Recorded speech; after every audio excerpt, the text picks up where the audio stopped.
Bueno, pues bienvenidas y bienvenidos a otra de nuestras charlas L Colombia, organizada y gestionada por nuestro colectivo de Somos Profesores L Colombia.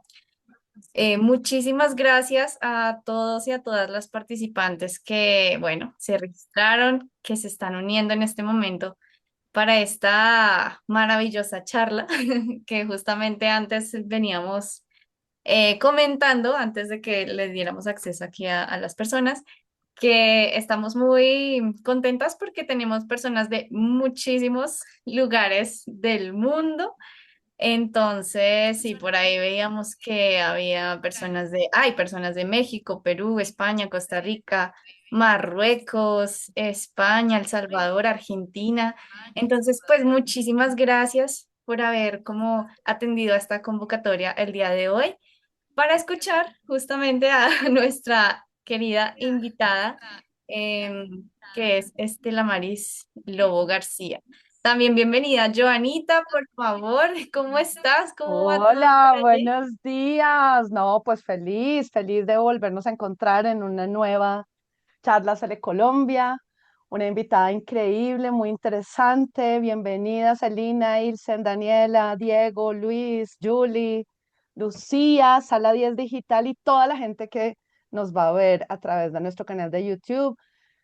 Felices de volvernos a encontrar, de hacer comunidad, de seguir construyendo nuestro colectivo de colegas desde Colombia, con colegas colombianos y con muchos colegas de otros países, ¿no?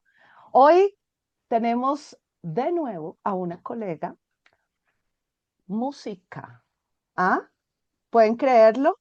Una mujer que como muchos de nosotros venimos de otras disciplinas, no necesariamente la lingüística o las lenguas modernas, sino que como yo hay muchas personas que vienen de otras disciplinas, cosa muy interesante y hoy pues felices de tenerlos a ustedes. Entonces, como tenemos solamente una horita y el tema es largo, nuestro tema de hoy es variedades de español, creencias, actitudes, prácticas docentes en la enseñanza a adultos de español de segunda lengua y en lengua extranjera en Alemania, que además, como siempre hablamos con Mari y con colegas, claro que nuestro trabajo es visibilizarnos, ¿no? Y nuestra colega Estela Maris, nada más y nada menos, ganó el primer premio a la mejor memoria de máster de ACELE en Escocia en el año 2024. Así que, pues, de mi parte, felicidades de entrada porque nos pones en un lugar muy especial, muy importante. Y esta semana escuchaba a una colega que había estado en España y dijo, oiga, pero nosotros los colombianos estamos en un buen momento, ¿no? Y le digo, claro, por supuesto, es que nos estamos formando, estamos haciendo cantidades de cosas. Entonces, que ustedes estén aquí es también parte de todo ese colegaje. Entonces, bienvenidas, bienvenidos y va a ser una Bueno, charla muy interesante poder escuchar a Estela Maris. eso es. Entonces vamos con lo primero, para quienes no la conocen. Entonces, por favor, vamos a escuchar quién es Estela Maris. Cuéntanos tú misma quién eres. Bueno, primero, muchísimas gracias a todos y a todas por asistir. No sé de dónde se conecta cada uno, espero que hayan muchos colombianos, pero si están por estas latitudes, agüita, abanico, etcétera, porque estamos a más de 40 grados. Yo estoy Sí, en se Alemania están y les hablo muriendo en desde Alemania. Nuremberg. Nuremberg, ok. Eh, ¿Quién soy yo? Esa parece una pregunta filosófica, pero voy a Sí, comenzar totalmente. por ¿qué hago actualmente? Actualmente soy profesora de español, doy clases particulares y de hecho una de las cosas que sí es importante decir en este momento, a mí siempre me ha enamorado la enseñanza no reglada.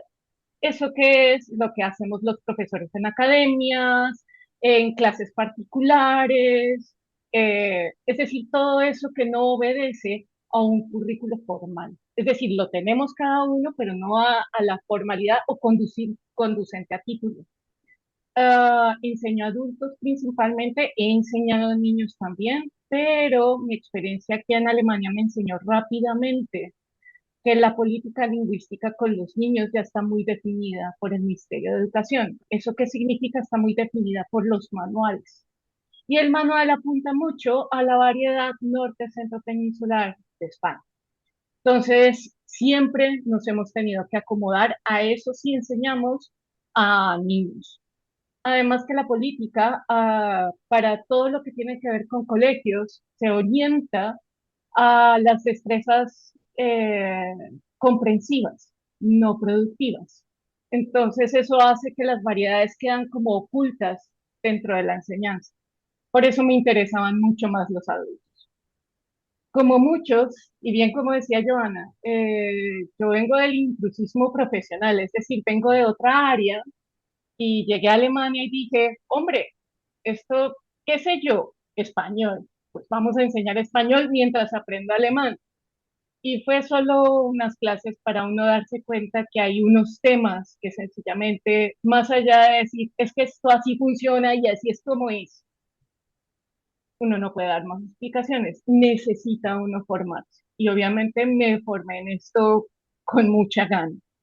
Actualmente tengo un emprendimiento propio, una academia, y realmente me dedico solo a la enseñanza no reglada, es decir, a clases particulares 1-1, 2-1 o incluso en la época de la pandemia a familias que estaban migrando a lugares como Paraguay, Chile, México y Colombia.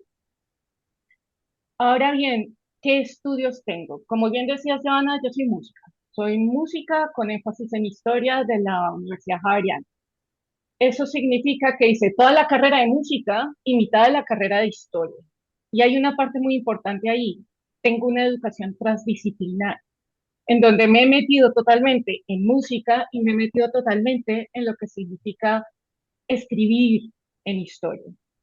Esa transdisciplinariedad me llevó también a ser profesora primero de niños y adolescentes en el programa de infantil y juvenil, y de ahí viene mi experiencia como profesora. Y luego después en la carrera, en donde era profesora de historia de la música, que es la parte que se dedicaba a la parte antigua, al Renacimiento. Y ustedes dirán, ¿yo por qué estoy contando mis anécdotas? Pues porque tienen mucho que ver. La música está relacionada con el lenguaje y mucho de lo que me pasó guió de alguna manera los pasos para llegar a este proyecto. Eh, Cuando yo tenía que dictar esas clases, era la clase a las 7 de la mañana, los martes y los jueves, con jóvenes de la carrera. Y el tema era canto gregoriano. Y el canto gregoriano a las 7 de la mañana era peor que los grados que yo estoy aquí aguantando. Entonces, lo que yo hacía era llegar media hora antes e intentar practicar para enseñarles cómo poder cantar con esa notación. Parte de lo importante de lo que yo enseñaba era que mucho de lo que pasó antes explica lo que tenemos ahora. Y esta anécdota es muy importante porque a mí me tocaba, yo no soy cantante, yo detesto que me vean hacer procesos. Siempre digo, yo soy el estudiante que no ayuda en la clase. Yo soy el que todos vamos a cantar y yo me quedo en la esquina diciendo, no, gracias, yo por qué. Ah. Pero sí veía la necesidad de que había que llevar a hacer algo, que el aprendizaje eran muchas cosas, más allá de simplemente el conocimiento. Luego entré, mientras enseñaba en la Javeriana, en el programa de música, entré al Banco de la República, a la sala de música del Banco de la República, donde se controla toda la programación de las 31 salas, que son las sucursales del banco. Y allí me enfrenté a otro punto muy importante. Yo había estudiado una carrera de 7 años de música y se sobreentiende que uno entiende la música. Pues después de 7 años y profesional, etcétera, resulta que llegué, yo no tenía ni idea de la música real, de las bandas, de todo lo que sucedía dentro de ese mundo de la música popular. Es decir, conocía una música aséptica, esa música, como decía el HJCK, de la inmensa minoría, pero que cuando llegué y tenía que empezar a situarme, era diferente. era diferente, me hacía falta muchísimo, me hacía falta mundo, el mundo real. Y ahí me tocó meterme realmente a ir a festivales, a ponerse al día en qué era lo que funcionaba el mundo. Y vuelvo y digo, esto parece que no tiene conexión, pero la tiene totalmente. Ya cuando llegó a Alemania, el primer proceso que uno tiene que hacer es integrarse. ¿Y qué es lo primero que uno hace para integrarse? Aprender la lengua. Y con la lengua también tuve un pequeño problema. Y es que, claro, todos decimos el alemán, el alemán, el alemán, pero el alemán es como el español, tiene muchas variedades, realmente aquí se llaman dialectos. Y yo llegué a un lugar en donde hay muchísimos dialectos. Baviera, el sur de Alemania. Aquí se habla franconiano, porque esta es la región de Franconia, algo que no sale en el mapa, pero todo el mundo lo lleva en la mente. Y estuve estudiando 2 años para darme cuenta que a los 2 años yo no podía todavía hablar. Y no podía hablar porque no creía en mis capacidades para poder expresarme con el alemán que tenía. Entre otras cosas porque no entendía lo que la gente me respondía. Era otra variedad. Claro, Y esto sí, para poder situarnos de que de alguna manera lo que es una experiencia personal de inseguridad, etcétera, está ligado a este tema de las variedades. Como dije, yo llegué diciendo, yo puedo ser profesora de español, esto es fácil, yo hablo español, es fácil enseñarlo, no lo fue, y primero hice un máster de lingüística aplicada en la Universidad del Atlántico con Funiver, y después me di cuenta que no era lo mismo enseñar música que enseñar español. No me sentía tan fuerte, que me fallaba la metodología, que me fallaba cómo llegar a mis alumnos. Y entonces decidí irme por lo práctico, estudiar aquí en Alemania el primer máster que se estaba creando para profesores de español a nivel internacional, en la SDI de München.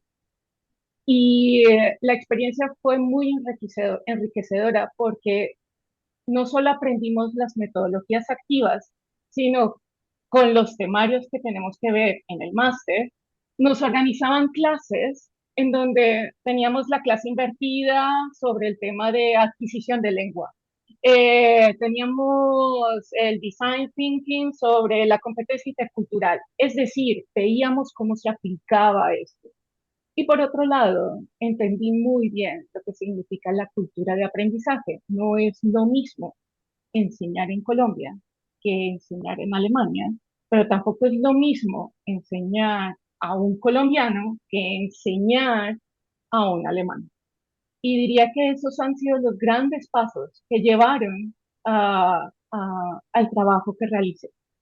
Fueron muchos puntos en donde se unieron y como pueden ver, alimentó el tema de discusión, que era profesores, porque me interesan mucho los profesores, lo que sentimos, las contrariedades que tenemos, y por el otro lado, las variedades del español, porque a veces están muy ausentes, sino nulas, pero todos las queremos.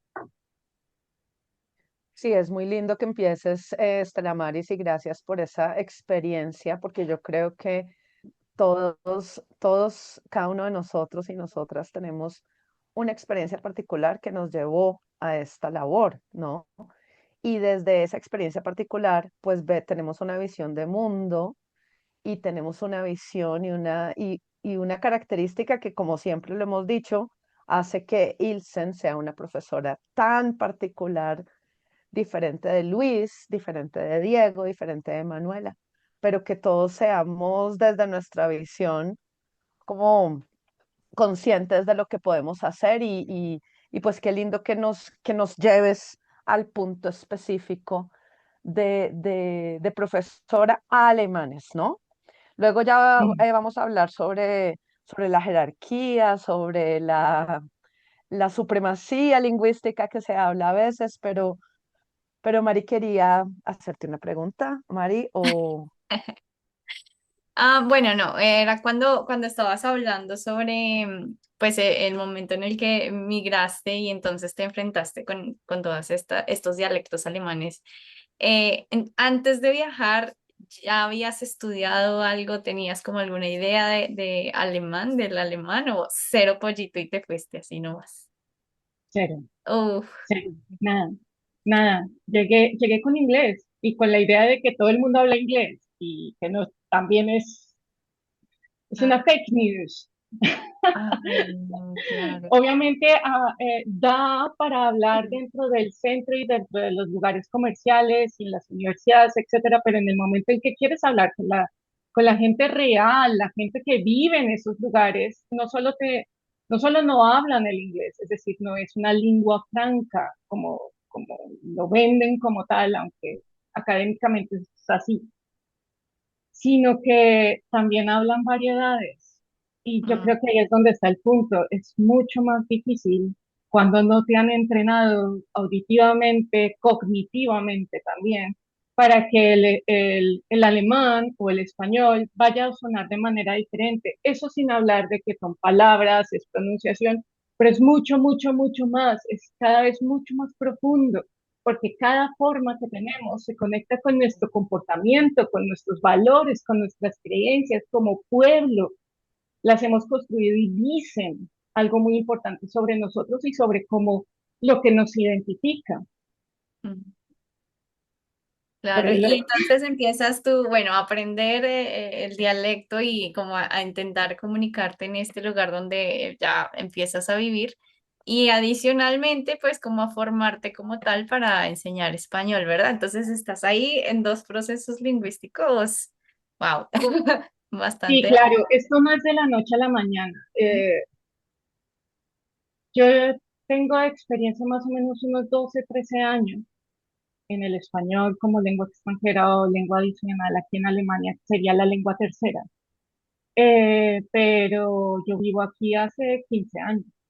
Es decir, que ha sido un proceso largo de aprendizaje, y como siempre, todo proceso de aprendizaje es equivocarse, volver y Total. equivocarse y volver y etcétera. De hecho, una de las cosas que quería decir es que esta charla estaba con el nombre de ¿Qué español enseñar?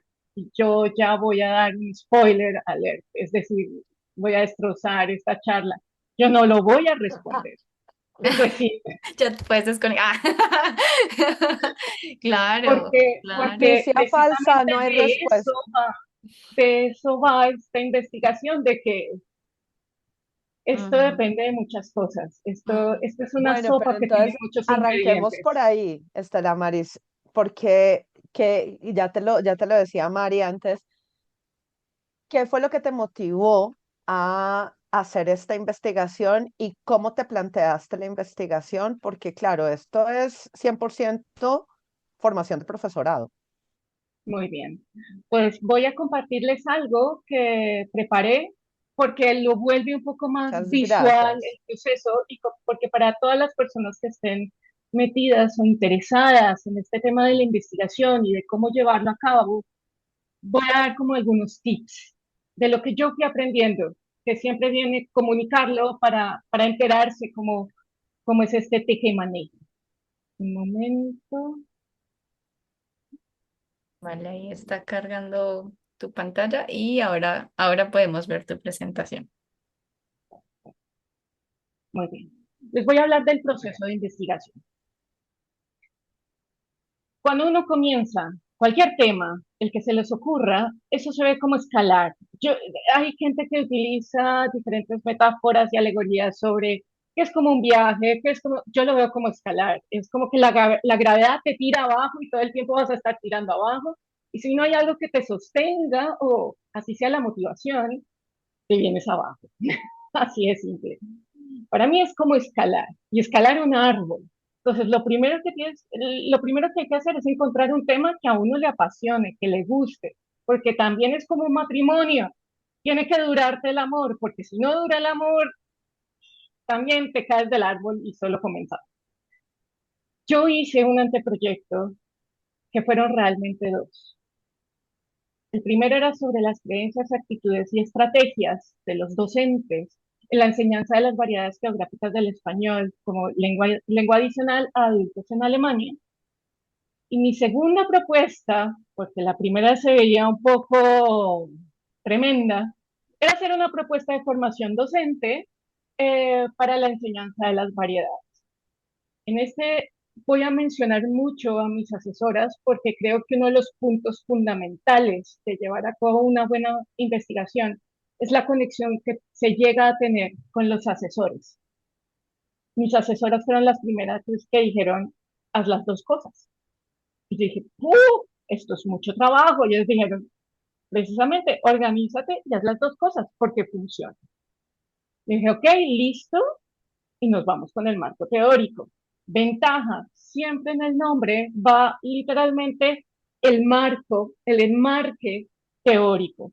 Ya ahí, para el momento en que uno escoge el tema, ya uno ha leído lo suficiente. Y como ya les he contado, en mi caso yo ya venía por muchos lados, bombardeada de que me hacían falta las variedades y la enseñanza.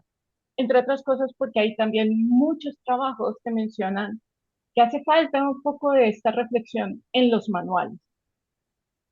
Entonces, el marco teórico hace que automáticamente lo que se veía un arbolito, se vea una secoya gigantesca. ¿Por qué? Porque sale toda la bibliografía que ha escrito hasta Dios sobre el tema que uno está investigando. Es decir, cada concepto encierra muchísima investigación en todas las lenguas posibles. ¿Cuál era la ventaja mía? Que yo podía tener acceso a muchas lenguas, precisamente, bueno, a muchas, no, a tres, inglés, español, alemán, precisamente porque estaba imbuida en este ambiente con esas lenguas. Y mucho de lo que alimenta mi investigación son en esas tres lenguas. Por otro lado, creencias y actitudes es el tema de investigación de una de mis asesoras, Carmen Ramos Méndez Sandenberg, que también ganó el premio ACELE en la categoría de doctorado. Tiene el trabajo sobre creencias y actitudes, por si alguno está interesado en investigar sobre ese tema, ese libro está dentro de los premios ACEL para descargar. Por el otro lado está el de estrategias docentes, que apunta más a la didáctica, a cuáles actividades llevamos, cuál es la idea de esas actividades y qué estrategias se necesita para aprender variedades. Y finalmente está el de las variedades del español, que es un tema también un poco peliagudo, porque es una variedad geográfica. Ah, no, pues una variedad geográfica o diatópica, como se le conoce, puede ser las naciones, o puede ser dos grandes diferenciaciones, como nos dice Soler Montes, que es el español consonántico, donde todos pronunciamos consonantes y vocales, o el vocálico, donde decimos pati, y esa puede ser las dos grandes. O, es decir, hay muchísimas, y aquí hay que escoger, y hay que saber por qué se escogió. Y lo más importante que hace mi trabajo es ligarlo no a la sociolingüística, que es como la rama de la lingüística que se carga de cómo estudiar las variedades, sino ligarlo a la competencia intercultural del docente. ¿Eso qué significa? Si nosotros queremos enseñar competencia intercultural, tenemos que saber que las personas en diferentes puntos del planeta que hablan español son otras, son el otro también. Es como lo pone Concepción Company Company. Existe el español, pero al mismo tiempo no existe el español. Somos muchos y somos diferentes. Esto ligado a la competencia intercultural tiene que ver mucho con la pragmática. Ah, sí, usted es formal, tú informal o vos informal. Pues resulta que en Colombia nosotros usteamos, yo usteo a mi mamá me ustea a mí, mis hermanos me ustean, mi marido me ustea, somos reformales. Y no es eso, y no es eso. Entonces ese tipo de concepciones, o por ejemplo, cuando aprendemos los turnos de palabra, la primera regla de los turnos de palabra es, en español nos encanta robarnos los turnos de palabra. Y yo recuerdo cuando aprendí esa regla, yo dije, pero mi mamá de ninguna manera hubiese permitido que yo le robara el turno de palabra cuando ella estuviera hablando. De ninguna manera me lo permite. Y eso es también en la educación, eso hace parte de nuestra variedad, de nuestras costumbres, nuestros valores. Y ahí se liga precisamente la variedad con eso que es el otro. Otra cuestión es la atenuación. Ay, ¿podrías, por favor, abrir la ventana? Abre la ventana. Y hay lugares en donde uno dice abre la ventana y no hay ningún problema. Y hay lugares en donde tú dices abre la ventana y la persona te dice, ¿yo qué te hice para que me hables así? ¿Ok?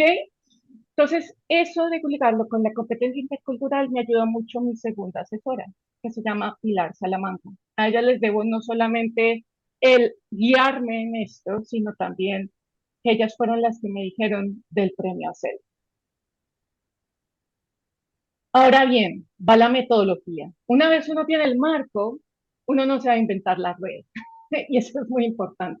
El marco, leer tanto, sirve para una cosa fundamental. Aparte de tener los conceptos, es también ver qué hace la gente, qué herramientas utilizan. Y yo tomé una herramienta que ya estaba en otro trabajo. Tomé una encuesta, la mejoré con otras encuestas y así construí mi propia herramienta. Y esa fue la que pasé a los docentes, a los que les pregunté cómo utilizaban las variedades.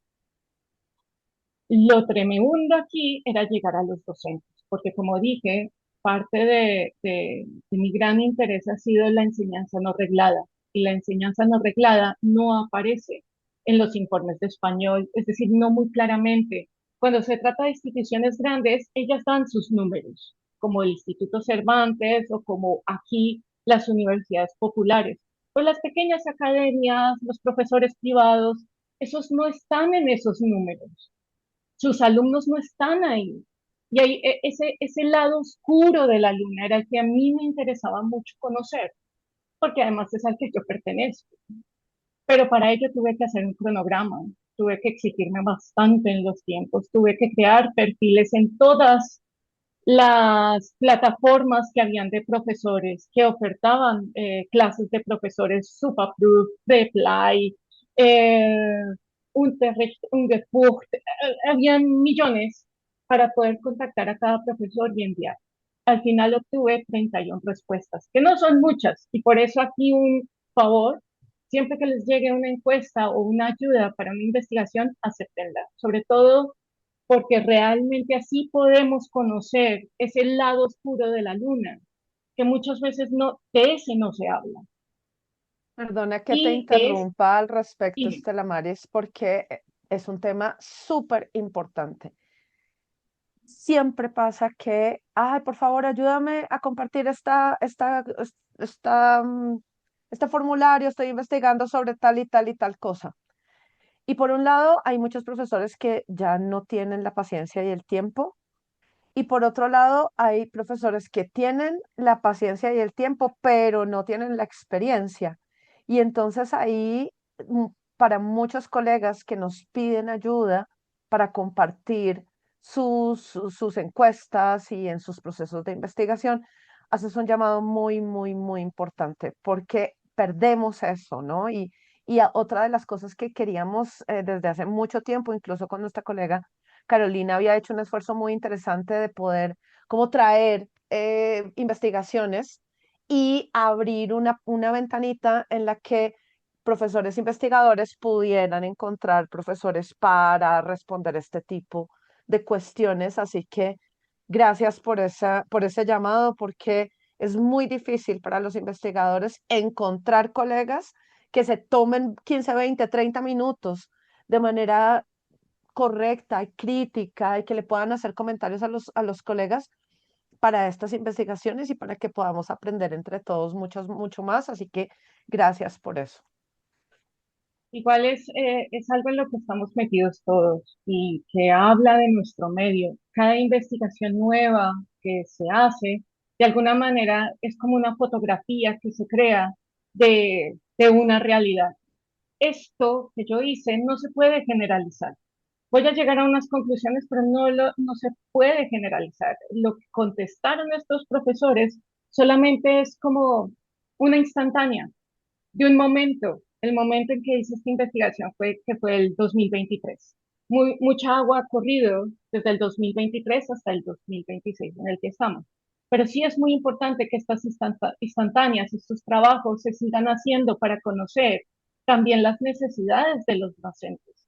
Entre otras cosas, no solo se trata de hablar de cómo se enseña la lengua, se trata de cuáles son nuestras condiciones de trabajo. Eso también es otro tema que sería muy bueno mirarlo. Pero bueno, todo esto, cuando ya se tiene, pues lo que se encuentra son datos, muchos datos, sumas, restas, divisiones, etcétera, a tal respuesta, a tal otra. Y luego viene realmente el que fue para mí el atasco más duro, que fue, ¿y ahora yo qué hago con esto? Porque ¿cuál es el temor de toda persona que hace una investigación? Repetir lo que todo el mundo ya encontró. Es decir, de formular las mismas frases y efectivamente yo también encontré no sé qué. No.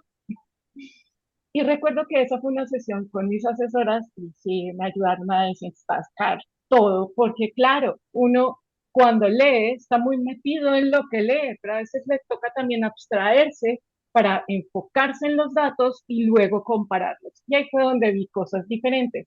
Mis evidencias se convirtieron en necesidades, necesidades objetivas que iban a servirme para hacer la formación, que era la otra parte de la investigación. Era responder a unas necesidades que tenían los docentes, muy puntuales. Las necesidades aquí, tengo que decirlo, son de creencias, incluso ni siquiera de conocimientos, de creencias. Y las creencias son difíciles de cambiar porque son lo que somos. Pongo en otras palabras, nuestras acciones reflejan nuestras creencias. Lo que yo hago en el aula es lo que yo creo. El resto es actitud, es mi perspectiva, es mi opinión. Y muchos docentes quieren hacer el trabajo con estas variedades, pero no todos lo hacen. Incluso no todos hablan su variedad dentro del aula. Y eso es una creencia. Entonces aquí voy a las conclusiones, no las voy a dar todas, creo que no he despedazado mi investigación, para quien quiera leerla la puede descargar, está en las memorias de máster de Acele, es la última que salió, eh, pero voy a decir las conclusiones importantes, las que yo creo que son fundamentales porque apuntan a una política lingüística. Y la primera es, si una institución quiere enseñar a profesores para que puedan desempeñarse en contextos internacionales donde la lengua de comunicación no es el español, tiene que enseñar variedades y tiene que enseñarlas de una manera que esté ligada a la competencia intercultural del docente. Que el docente entienda que cada variedad tiene su lugar y su importancia, más allá de sus características. Pero también tenemos que ahondar en que tenemos que crear un corpus de actividades porque esas actividades por el momento solo nos las está dando el manual. Existen muchas plataformas que ayudan, pero no nos dicen actividades. Y en los contextos heterosiglóticos, es decir, donde el español no es lengua de comunicación, a veces simplemente nos dejamos guiar solo por el manual y ya. Manual que además solo habla en nacionalismo metodológico, es decir, así hablan en Colombia, así hablan en España, así hablan en Paraguay, y nosotros colombianos, bueno, la mayoría somos colombianos, pero también de cualquier lugar, incluso en el extranjero sabemos que el español no se habla igual en todos lados, que tenemos ciertas diferencias más allá de las sociales, son geográficas, son regionales. Otra característica, otra conclusión a la que llego es que cada profesor tiene su concepto de lengua estándar. Eso significa que cada profesor tiene una manera de decir cuál es la lengua correcta y no coincide la una con la otra.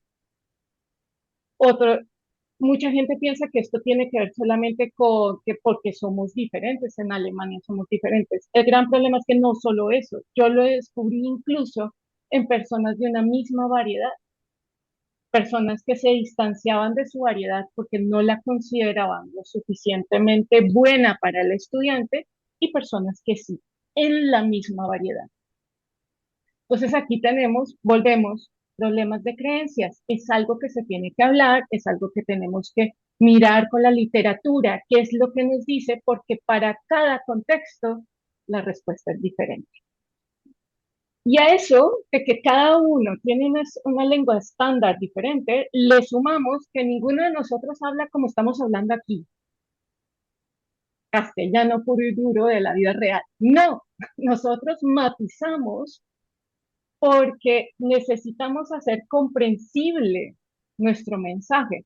Eso es lo que yo llamo un español comprensible o pedagógico. ¿Y eso qué significa, entre otras cosas? Quitar las impurezas de nuestra variedad. Es decir, nosotros anulamos un poco de dónde somos, sobre todo en contextos internacionales. Finalmente, como dije, la enseñanza reglada y no reglada es como mi tema, era lo que yo quería ver. Y encontré que efectivamente la enseñanza reglada es la más experta en los temas funcionales de la variedad, es la que menos lo lleva al aula. ¿Por qué? Porque tienen un currículo, porque no hay tiempo, porque hay muchas cosas, porque la certificación y aquí la certificación es el DELE, entonces se van sumando las razones. Sumémosle además una que no sale, pero de la que toda persona que ha aprendido alemán es muy consciente. Aquí el alemán es una variedad que es la buena y las otras son como deformaciones. Por eso a mí no me enseñaron las variedades. Ese pensamiento es el que guía también qué es lo que quiere aprender el alumno. Y aquí hay algo muy importante. Si el profesor discrimina, jerarquiza las variedades, esas actitudes que tiene el profesor las traspasa al alumno. Hay muchos estudios, muchos en donde se explica cómo las actitudes de los docentes se pasan a los alumnos. Entonces tenemos una responsabilidad grandísima. Entonces, como decía, la enseñanza reglada, las universidades, los centros de lengua, tienen un conocimiento más profundo de la variedad, pero no la llevan mucho al aula. La enseñanza no reglada, que es donde más latinoamericanos hay, sí la llevan. Y mucho más importante, comprueba una tesis ya en otras investigaciones, que era que los profesores nativos alemanes que enseñan español, que tienen más respeto y más uso de las variedades, lo han hecho porque han tenido un profesor de Latinoamérica. Entonces, eso de alguna manera es un llamado a que los centros de lengua, las universidades, se nutran en los contextos heterociglóticos con profesores de diversas variedades y no solo de uno. Eh, Creo que he hablado demasiado. No, pero Pero está genial. Yo creo que nos has llevado a través, pues, de tu investigación, pero de la investigación como tal. Fue como un mini curso express de investigación con tu experiencia y te lo agradecemos muchísimo. De hecho, tengo un montón de preguntas que Y no definitivamente solo eso, y no me solo preguntas, Mari, también nos vuelve atrás a nuestras clases y sí que dijiste algo que es bien cierto, ¿no? ¿Cuál es la variedad que usamos en la clase? ¿La misma nuestra? Bueno, yo no sé, creo que depende de dónde estemos, ¿no? Depende con quién estemos, pero me haces pensar una cosa y creo que todas estas charlas y todo buscan eso, ¿no? Que reflexionemos desde nuestra propia práctica docente, ya sea reglada o no reglada. Yo también trabajo en una práctica no reglada y yo trabajo mucho con un grupo, una escuela que principalmente son europeos. Y entonces me llegó un grupo que decía, ah, es que yo quiero ir a Costa Rica, dos personas. Y dos personas en el mismo grupo, no es que nosotros tenemos familia en España y entonces tenemos que, claro, el material que usábamos era un material que incluía todas las variedades, entonces pues bueno, eso es una cosa chévere, pero yo me veía en la obligación de preguntar doblemente cómo están y cómo estáis, ¿no? Y entonces yo siempre que pregunto cómo estáis, me siento como, entonces yo hablo así, lo has mencionado. ¿cómo os ha ido, no? Y practico, porque lo necesitan, ¿no? Ellos saben que no es mi manera de hablar, les explico, son súper abiertos, pero de nuevo es algo que al principio en esta escuela, y Mari no me deja mentir, pues uno dice, uy, ¿qué español yo voy a darles si todo el mundo va para España? No deberían tener un profesor más bien español. Y bueno, la persona que lleva esta escuela, que es más como un club, decía, eso no nos importa. Este es el español, las personas que vienen acá aceptan todo y es nuestra responsabilidad. Me acuerdo mucho que me encantó eso. Es nuestra responsabilidad que ellos acepten todo y no vamos a poner que esto, no, no, no, no, no. Para eso están los libros. Pero nosotros, desde nuestra visión, por eso me encanta lo que dijiste antes, porque me hizo pensar en eso. Me imagino que De hecho, otros colegas aquí, te voy a interrumpir un poco porque la acabas de mencionar muy bien. A eso iba con que va con la identidad. A veces no nos damos cuenta hasta qué punto llevamos como, como Ilsen, que lleva la camiseta. Nosotros todos llevamos la camiseta a la clase, llevamos nuestros principios, pero a la larga sí tenemos que hablar de eso cuando se trata de enseñar en otros contextos, como por ejemplo aquí en Alemania, porque ya no se trata de que si les importa hablar como un colombiano o como un costarricense, sino nos toca regirnos por las macrozonas del español, es decir, que abarca toda nuestra hermosa variedad andina y no solamente a mi rolo colombiano de toda la vida. Y eso es algo muy difícil de hacer porque nos toca quitarnos un poco de eso y empezarlo a entrenar. Cuando yo decía que me tocaba media hora antes de mis clases de historia tomar y cantar el canto gregoriano y ver de que no me gustaba nada porque yo odio cantar y etcétera, etcétera, es que actualmente a mí me toca practicar eso. Es decir, es una de las cosas que yo misma me intenté para poder responder a las necesidades de mis alumnos.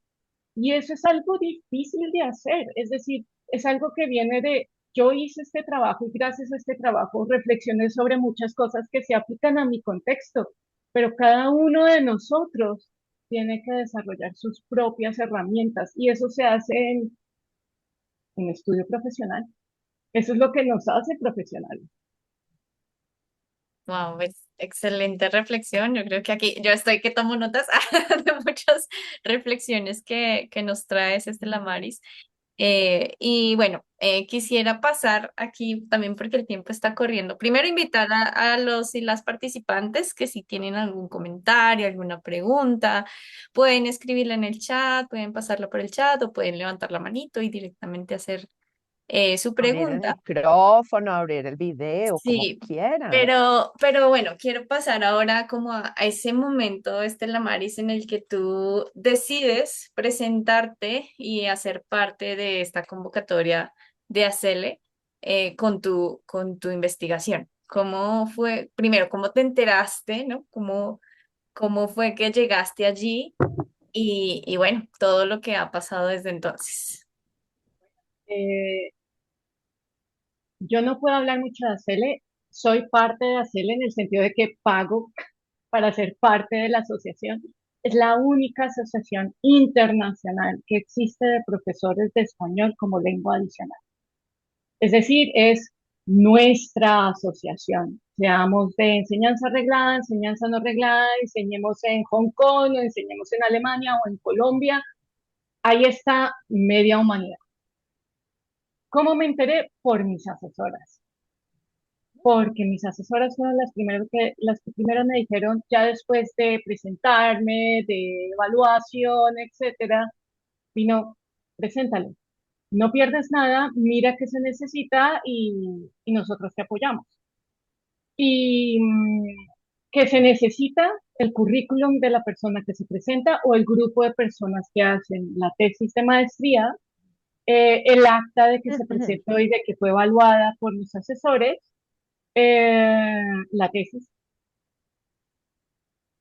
y pagar una suscripción, la de suscripción del año de ACELE, que en ese entonces eran como 10 euros, creo. 10 € Es decir, anuales, Estela Maris. Mira que en el formulario preguntábamos a nuestros participantes si conocían a Cele y pues como muchos de nosotros no, y creo que es nuestra tarea también, ¿no? Recordarle a las personas, ACELE son las siglas de la Asociación para la Enseñanza del Español como Lengua Extranjera. Como decía Estela Maris, es la principal organización internacional sin fines de lucro que agrupa profesores, investigadores, profesionales dedicados a la enseñanza y difusión del español en todo el mundo. Y fue fundada en 1987, o sea que ya va a cumplir 40 años. Así que ujú. es una lucecita aquí que nos dice, bueno, se puede hacer parte de hacerle como un profesor individual o se puede hacer parte de hacerle como una escuela. Eh, Tenemos que investigar un poquito más, lo decías tú que no sabías tanto, pero definitivamente nos llama a nosotros como colectivo a organizarnos, ¿no? Y creo que ese ha sido el llamado durante mucho tiempo y por eso tan importante también tenerte acá para que nos cuentes también cuáles son esos beneficios que has visto tú como miembro de esta asociación em, en tu práctica docente, en tu experiencia y el hecho de que esto nos haya conectado, porque yo hasta la Maris no la conocía, sino a través del tema de tu ponencia en el congreso, en el encuentro de Medellín el año pasado, que hiciste la ponencia sobre esta memoria. De hecho, eso es lo curioso, que no la hi. Ah, no, sí, sí la hice. Mentira, sí. Es que en mi caso, cuando yo hice esta investigación, cuando me gané el premio, también tuve una serie de sucesos inesperados y tuve que hacer una pausa, un hiato bastante grande, por lo que no pude hacer todo el suficiente ruido, digámoslo así. Yo creo que lo primero que tengo que decir con respecto al premio es que si hay aquí profesores de máster y de doctorado, tienen que apoyar a sus estudiantes, porque mucho de lo que yo experimenté es que uno no cree en el trabajo que uno hizo. ¿Por qué? Porque uno es inseguro por naturaleza. No sé cómo explicarlo. Cuando no estás totalmente en el tema, pues simplemente te sientes de las pequeñas ligas. Entonces, si los profesores son los que imbuyen esa motivación, no solamente lo hacemos, también lo hacemos nosotros con nuestros estudiantes, pues si aquí hay profesores de máster, de doctorado, tienen que estar enterados de las convocatorias, es un tienen que, tanto en cada uno de los países como en las asociaciones, pero también es motivar a la gente a que se presente en congresos, etcétera, porque hay mucho tema para investigar en nuestra área. En el español como lengua adicional hay muchos temas. Yo todavía sigo muy encantada con el tema de la enseñanza no reglada, pero también por otro lado están nuestras condiciones laborales. Yo siempre diré, ¿cuál sindicato? Tenemos que trabajar en ello bastante. En cuánto se cobra una clase, etcétera. Eso debería estar en un programa profesional. No sentirme mal por cobrar porque estudié. Es decir, este tipo de reflexiones son muy básicas y muy importantes y esas las sitúan los profesores de máster y de doctorado e incluso también en el bachelor. Eso por aquí, por un lado. Por el otro, ACELE. ACELE incluye el boletín e incluye el congreso, que no sé si lo hace cada 2 años o cada año. Claro, para el Congreso lo hace literalmente en diferentes lugares. Cuando se anunció que yo lo gané, era en Edimburgo. Cuando se entregó el premio, era en Alicante. Es decir, va cambiando de lugar y disminuye el precio del Congreso, porque son congresos bastante grandes y el único tema es español como lengua adicional. Es decir, aquí no es de filosofía, literatura, etcétera, sino es un conglomerado grande pero todo en torno a nuestro tema. Mm, tiene además un boletín que es 2 veces al año y tener el contacto de toda la gente que está metida ahí, que en el fondo a la larga volvemos. Esto es conocimiento en red, lo más importante es estar en red. Y toda la información está en esa página web. Exacto. Tanto si estamos Un haciendo el llamado. doctorado y queremos concursar, como si queremos, estamos haciendo el máster y queremos concursar. Ahí está todo. Y la gente hace es muy simpática. No tenemos muchos doctores, pero poco a poco son más, ¿no? Y claro que sí, Estela Maris, claro que a nosotros nos ven formadores de profesores, por supuesto. Eh, Estoy segura que este llamado va a hacer eco, porque creo que todavía, y es algo que nos pasa, y es solamente una etapa, y por eso estamos aquí, pasa que seguimos muy en nuestra burbujita, ¿no? Entonces hacemos esto en esta universidad y de pronto lo compartimos o de pronto no, ¿sí? Pero por supuesto es tarea de cada formador de profesorado animar a los estudiantes en formación para que participen, para que hagan parte, para que hagan red, para que compartan cosas tan chéveres que se han hecho y que están, como dices tú, como dijiste al principio, por allá guardadas y no lo sabemos, ¿no?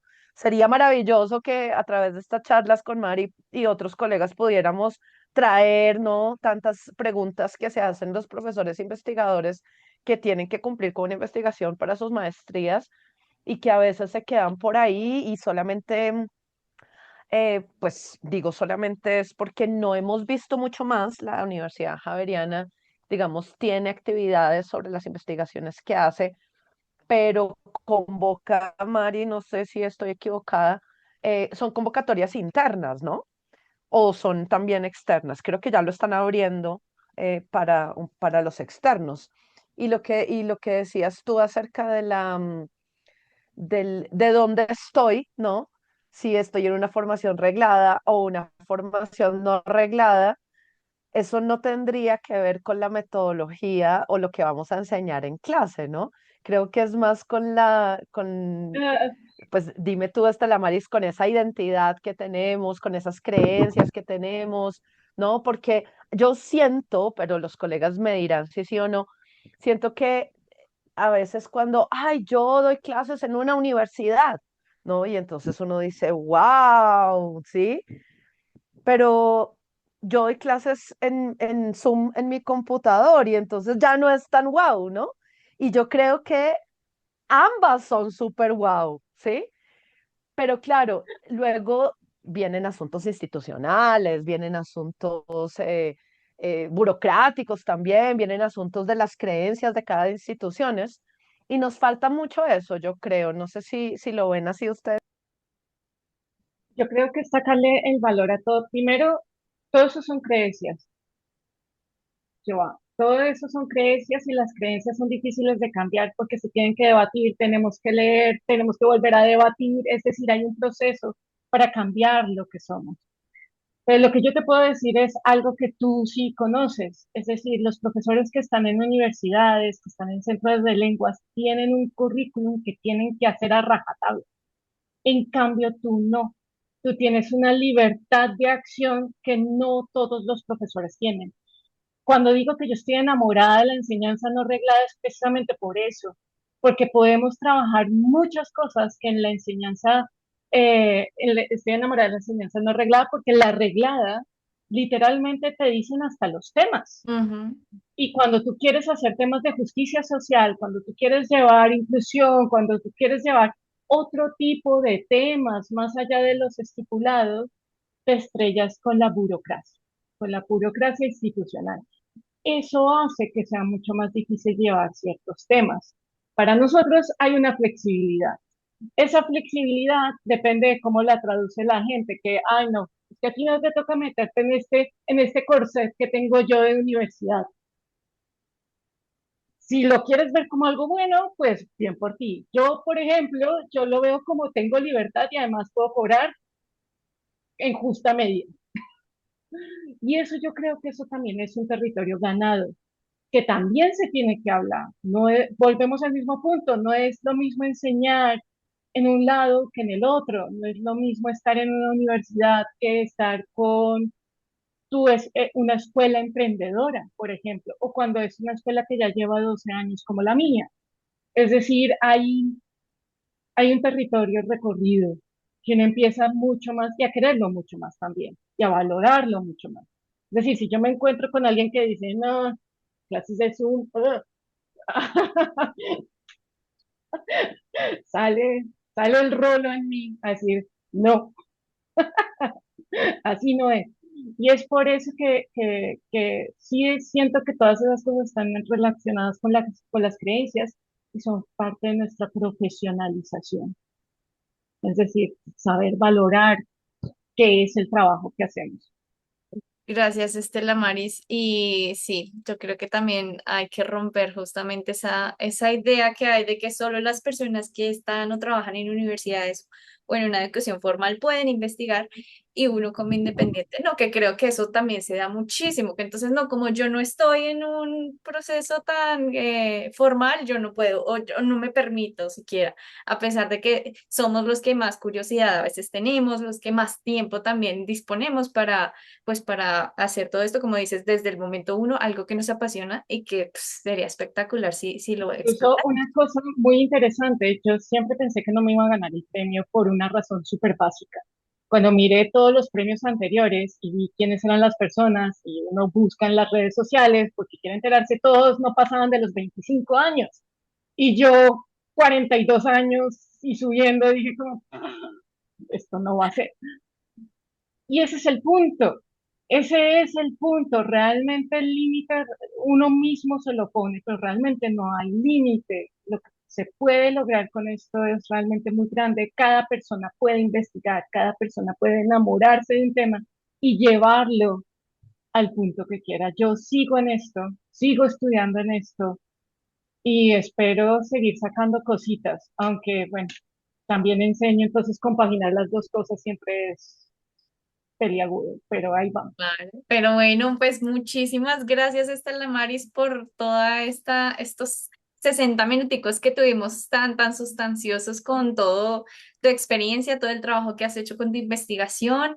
Incluso nos motivas muchísimo a llevar también a cabo nuestras investigaciones, a formarnos para eso también, porque no es solo hacer por hacer, sino también buscar y enterarme y tener esa curiosidad. Entonces, muchísimas gracias, Estela Maris. Gracias a todos por Muchísimas. aguantar. No sé si están con el calor, pero yo estoy aquí a 40 grados y subiendo.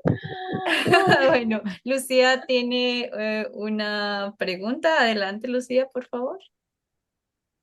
Muchas gracias, Marisol.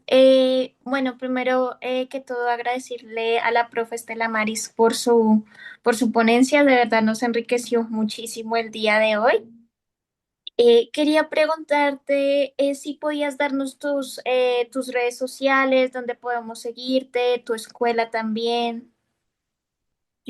Mi escuela es Estela Maris, Ok. mi nombre.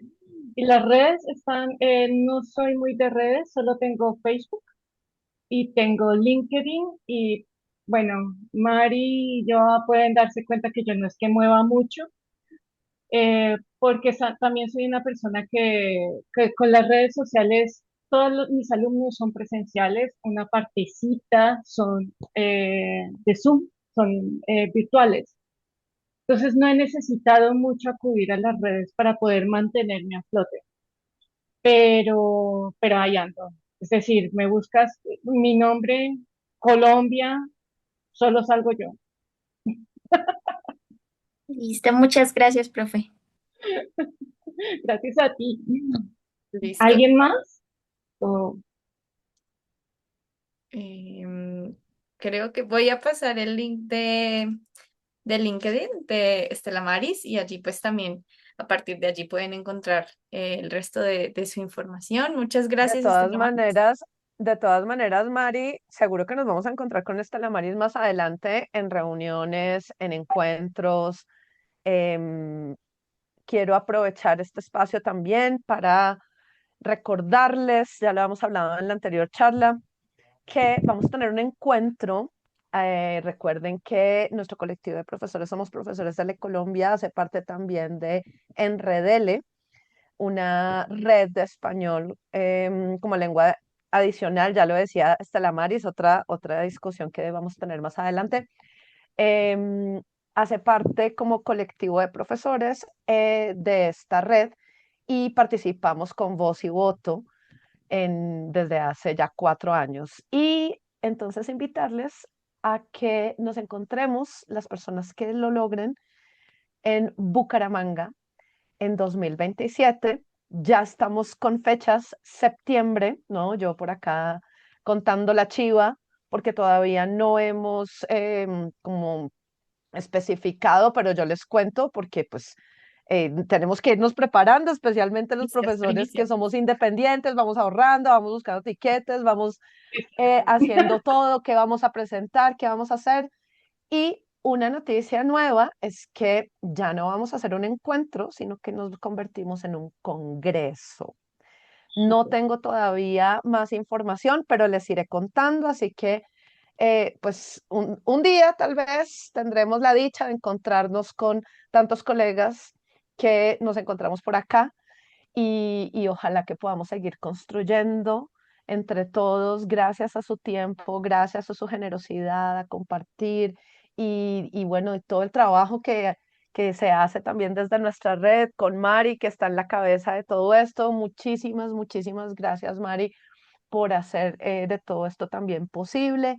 Ustedes con su participación y Estela Maris por tantos ánimos que nos ha dado durante tanto tiempo, porque venimos hablando con ella desde el año pasado, ¿no? O sea, creo que hace un año más. Así que no es como tú decías, todo es posible hacerlo. El límite es, no sé dónde está el límite no existe. Todo lo que queramos hacer lo podemos lograr y tú eres una muestra, Estela Maris, muy emocionadas, contentas, orgullosas de ti, de tu premio y ojalá que todos se enteren de que una paisana nuestra eh, logró este premio tan chévere. Una pregunta final, ¿cuál es el premio? ¿Qué le dan a uno? Eh, la monografía, ellos hacen la monografía y tienes pues, es decir, es el hecho de que tienes un libro que es tuyo.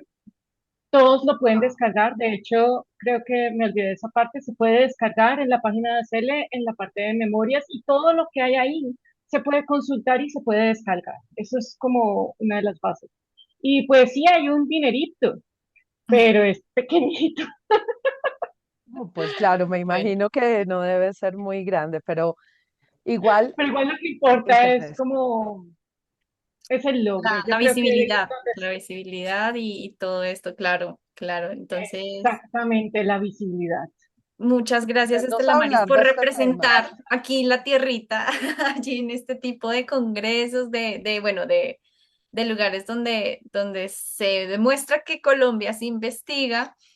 Y por favor, la invitación a todos y a todas es que vayan al link, aquí lo puse en el chat, pero también para los que nos están viendo en diferido, lo vamos a dejar aquí pues abajito en la cajita de descripción para que vayan, se acerquen, descarguen la investigación de Estela Maris, la lean y bueno, obviamente nos sigamos nutrando con toda esa investigación que hacen nuestras paisanas, nuestros paisanos. Entonces, nada, me tengo que ir, Que Dios mío, tengo una sigamos clase, ya hablando, voy tarde. perdón, y que sigamos hablando de qué es español enseñar y que sigamos hablando de las variedades de español y que sigamos dando palo a todos los que dicen, no, es que el mejor español es este o este o este o este, que todavía siguen escuchándolo. Tal Saludos cual. a todos y a todas. ¿Verdad? Estela Maris, gracias. Chao, Cuídense Gracias del chao. a calor. todos. A Gracias. Vayan nuestros bien. colegas venezolanos, mucha fuerza, mucha Sí, empatía, mucha solidaridad. Sí, sí, sí, es verdad. Y de Gracias, verdad que Joana. les pensamos mucho. Les pensamos mucho Gracias. porque nuestros, mira, se me eriza la piel y todo. em, Mucha fuerza, no hay mucho para decir. Los pensamos mucho y se me exactamente. eriza. Gracias. Sí. Perdón. Ay, tranquila, Joanita. Sí, muchísimas gracias por el tiempo, por asistir y bueno, nos estamos viendo en una próxima charla. Bueno, chao, chao, gracias. Chao, Chao. gracias. Abrazos, chao.